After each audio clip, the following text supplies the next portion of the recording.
لو صاحب صوت للتوديع يعقوب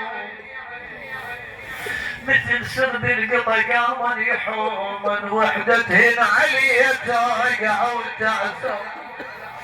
درن حول الإمام هذه تقبله والأخرى تشم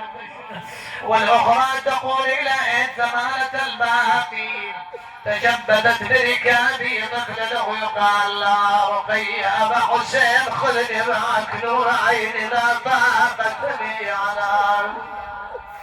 يا بوي ويقول لا تخفي علي هذه راحتك لا بعد جاي يا ابويا ان شاء الله رايح هي خذني وياك عنك ما اقدر اصبر ضمها الى صدري قالت الله وياك الله وياك ابويا من قلبي قلتها وبعد كلمة البويا فارقتها يا ابو عليا نظر الى زينب قال خذ يا عمي وخي قطعتني قلبي قالت المرمر القلب بناتك والشله احوال خواتك يا ابو عليا ثم قالت ابا عبد الله انزل من على ظهر جوادك وافتح لي زرار درعك واكشف لي عن صدرك ونحرك قبلته في نحرك شمته في صدره توجهت نحو المدينة زهراء ردت الوديعة واسترجعت الأمانة أية وديعة زينب أية أمانة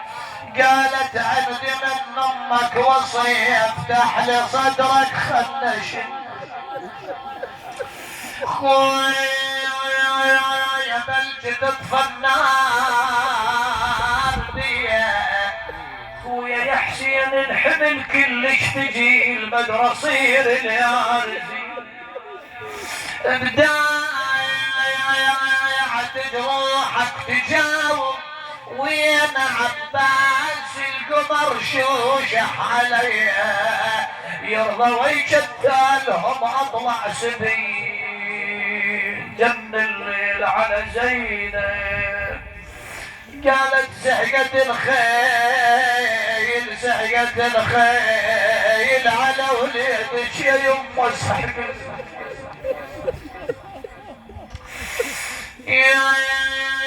قالت عسى عمي يا يمه ولا جهبته وحق ضلعك يا زهره ما عرف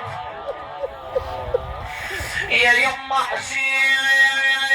شميته وشبكته لو ينشال خي كان شلته يا يمه منين ما جيس لشمته يا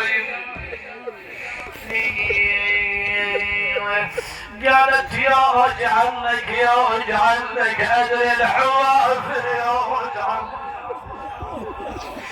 انا ادري الحوافر يا رجع عنك انا شبيدي واشيل السحق عنك يا خويا الشبر ما رحم خويا والخيل شنهن يطلب النايك يرحن يردني سحقنك يا لا عيون لا عون لا كافل بقايل بعد لا عون وصلت للمعركة وحسيت لا عيون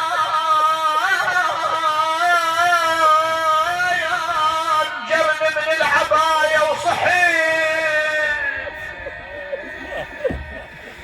جرني من العباية وصحت ناعون فشل من